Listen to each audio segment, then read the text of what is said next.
ইরানের আলোচনার প্রস্তাব প্রত্যাখ্যান করলেন ডোনাল্ড ট্রাম্প। হরমুজ প্রণালীতে জাহাজ চলাচলের নিষেধাজ্ঞার কড়া হুঁশিয়ারি ওয়াশিংটনের। গাজামুখী সহায়তা বহরে ইসরায়েলি নৌবাহিনীর হামলা। বিশ্বজুড়ে নিন্দার ঝড় বইলেও তেল আবিবের পাশে থাকার ঘোষণা যুক্তরাষ্ট্র। ইউক্রেনের তেরনোপিলে রাশিয়ার ভয়াবহ ড্রোন হামলা। পাল্টা জবাবে রাশিয়ার বন্দরে আঘাত হানল কিয়েভ এবং লন্ডনে মার্কিন নাগরিকদের জন্য উচ্চ সতর্কতা জারি। স্কুল ও চার্চ এরিয়া চলাচল পরামর্শ। আসসালামু আলাইকুম, আমি আব্দুল্লাহ আনসারি। আপনারা দেখছেন মিস্টার আনসারি ইউটিউব চ্যানেল। সকলকে শুভেচ্ছা ও অভিনন্দন জানিয়ে আজকের বিশেষ আয়োজন আপনাদের জন্য। প্রিয় দর্শক, মার্কিন ইরান চরম উত্তেজনা, ইউক্রেন রাশিয়া যুদ্ধ এবং মধ্যপ্রাচ্যের অস্থিরতা সহ বিশ্ব রাজনীতির শীর্ষ সংবাদগুলো নিয়ে আমাদের আজকের বিশেষ আয়োজন। শুরুতেই আপনাদের জানাবো মার্কিন ইরান উত্তেজনা ও হরমুজ প্রণালী। সংঘাত অবসানে পাকিস্তানের মধ্যস্থতায় ইরানের দেয়া দ্বিতীয় প্রস্তাবও সরাসরি প্রত্যাখ্যান করেছেন মার্কিন প্রেসিডেন্ট ডোনাল্ড ট্রাম্প। ট্রাম্প সাফ জানিয়ে দিয়েছেন, ওয়াশিংটনের শর্ত না মানলে কোনো চুক্তি নয়, বরং ফের শুরু হবে যুদ্ধ। এদিকে হরমুজ প্রণালী ঘিরে উত্তাপ বাড়াতে নতুন কৌশল নিয়েছে যুক্তরাষ্ট্র। ঘোষণা করা হচ্ছে, যেসব জাহাজ ইরানকে টোল বা ফি দেবে তাদের উপর নিষেধাজ্ঞা জারি করবে ওয়াশিংটন। অন্যদিকে ইরানের জানমাল অঞ্চলে অবিস্ফোরিত মার্কিন বোমা নিষ্ক্রিয় করতে গিয়ে প্রাণ হারিয়েছেন আইআরজিসি 14 জন সদস্য। প্রিয় দর্শক, গাজা অভিমুখী মানবিক সহায়তা বহর গ্লোবাল স্মুথ ফ্লোটিলার উপর আন্তর্জাতিক জলসীমায় হামলা চালিয়েছে ইসরায়েলি বাহিনী। 175 জন কর্মীকে আটক করলেও পরে গ্রিসের ক্রিট দ্বীপে অধিকাংশকে ছেড়ে দেওয়া হয়েছে। তবে জিজ্ঞাসাবাদের জন্য 2 জনকে নিজেদের হেফাজতে রেখেছেন ইসরায়েল। এই ঘটনাকে সমুদ্র ডাকাতি হিসাবে আখ্যা দিয়েছে ফ্লোটিলা কর্তৃপক্ষ। স্পেন ও ইতালি সহ বিশ্বজুড়ে নিন্দার ঝড় উঠলেও বরাবরের মতোই ইসরায়েলের এই আক্রমণাত্মক পদক্ষেপে সমর্থন দিয়েছে যুক্তরাষ্ট্র। প্রিয় দর্শক, ইউক্রেন রাশিয়া যুদ্ধ ও সেনাবাহিনীতে সংস্কার। ইউক্রেনের পশ্চিমাঞ্চলীয় শহর তেরনোপিলে এক রাতে 36টি ড্রোন হামলা চালিয়েছে রাশিয়া। এতে বিদ্যুৎ ব্যবস্থা ও শিল্প এলাকা লণ্ডভণ্ড হয়ে গেছে। পাল্টা আঘাত হিসেবে রাশিয়ার তুয়াপসে বন্দরে ড্রোন হামলা চালিয়েছে ইউক্রেনীয় বাহিনী। টানা যুদ্ধের প্রেক্ষাপটে জনবল সংকট কাটাতে সেনাবাহিনীতে বড় ধরনের সংস্কারের ঘোষণা দিয়েছেন প্রেসিডেন্ট জেলেনস্কি। সামনের সারির যোদ্ধাদের জন্য বেতন ও বিশেষ সুযোগ সুবিধা বাড়ানোর পরিকল্পনা নিয়েছেন তিনি। লন্ডনে অবস্থানরত মার্কিন নাগরিকদের জন্য জরুরি নিরাপত্তা সতর্কতা জারি করেছেন ইউএস অ্যাসেম্বলি। ব্রিটিশ গোয়েন্দা সংস্থা M5 এর তথ্যের ভিত্তিতে এই নির্দেশনা দেওয়া হয়েছে। বিশেষ করে জনবহুল এলাকা, স্কুল, গির্জা এবং পর্যটন কেন্দ্র এড়িয়ে চলার পরামর্শ দেওয়া হয়েছে মার্কিন নাগরিকদের। প্রিয় দর্শক, দীর্ঘ কূটনৈতিক টানাপোড়েনের কাটিয়ে ঢাকা ও দিল্লির মধ্যে পুনরায় পূর্ণাঙ্গ ভিসা কার্যক্রম দ্রুত শুরু হতে যাচ্ছে বলে খবর প্রকাশ করেছে দ্য ইন্ডিয়ান এক্সপ্রেস। নতুন হাই কমিশনার দীনেশ ত্রিবেদীর দায়িত্ব গ্রহণের পর পর্যটন ভিসা সহজ হওয়ার জোরালো সম্ভাবনা রয়েছে।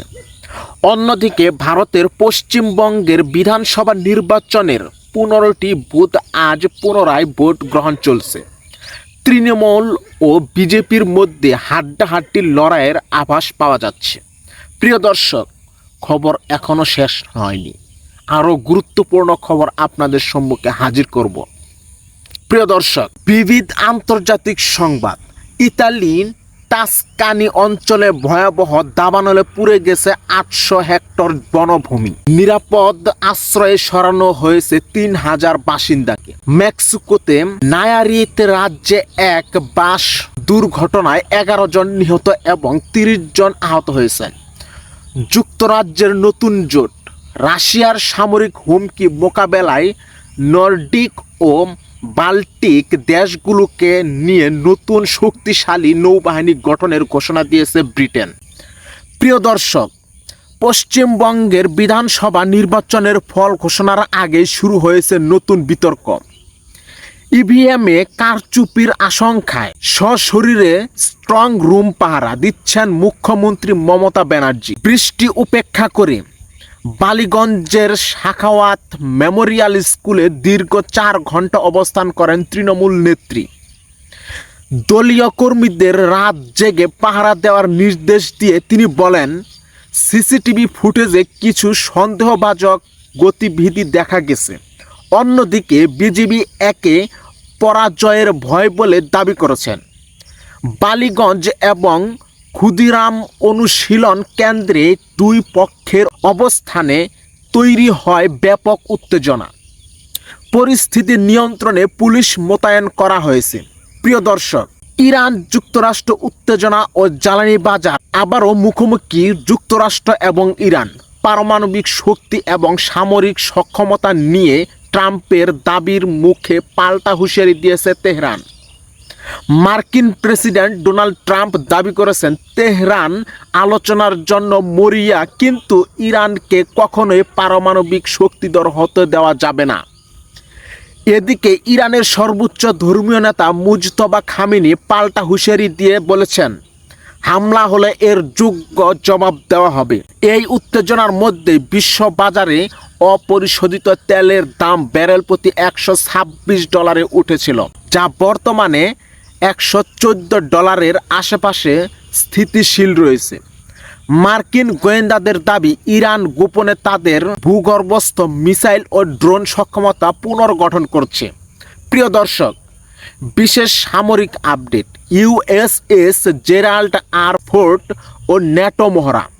মধ্যপ্রাচ্য থেকে বিদায় নিচ্ছে বিশ্বের বৃহত্তম বিমানবাহী রণতরী ইউএসএস জেরাল্ড আর ফোর্ড। অন্যদিকে ন্যাটোর ইতিহাসে বড় সামরিক মহড়া চলছে সুইডেন। প্রিয় দর্শক, রেকর্ড 300 দিনেরও বেশি সময় সমুদ্রে অবস্থানের পর মার্কিন রণতরী এখন ভার্জিনিয়ায় বন্দরের পথে। এদিকে সুইডেনে চলছে অরোরা 16 মহড়া, যেখানে ন্যাটোর 13টি দেশের 18,000 সেনা অংশ নিচ্ছে। ইরান ইস্যুতে ন্যাটোতে প্রতি ট্রাম্পের অসন্তোষ থাকলেও এই মহড়ায় মার্কিন সেনাদের সক্রিয় অংশগ্রহণ লক্ষ্য করা গেছে। প্রিয় দর্শক, এদিকে কারামুক্ত হয়ে গৃহবন্দী হলেন অং সান সুচি। অন্যদিকে মেক্সিকো সরকারের বিরুদ্ধে মাদক চক্রের মদত দেওয়ার অভিযোগ তুলেছে যুক্তরাষ্ট্র। প্রিয় দর্শক, 2021 সাল থেকে কারারুদ্ধ সুচির সাজার মেয়াদ সামান্য কমিয়ে তাকে গৃহবন্দী করা হয়েছে। তবে তিনি পুরোপুরি মুক্তি পাবেন কিনা তা এখনও অনিশ্চিত। অন্যদিকে মেক্সিকোর সিনালোয়ায় রাজ্যের গভর্নরের বিরুদ্ধে মাদক পাচারের পথ সুগম করার অভিযোগে যুক্তরাষ্ট্র ও মেক্সিকোর মধ্যে কূটনৈতিক টানাপোড়েন শুরু হয়েছে।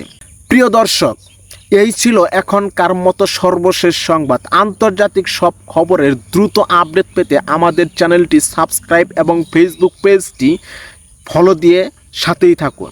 দেখা হবে পরবর্তী ভিডিওতে। সে পর্যন্ত ভালো থাকুন, সুস্থ থাকুন। আসসালামু আলাইকুম।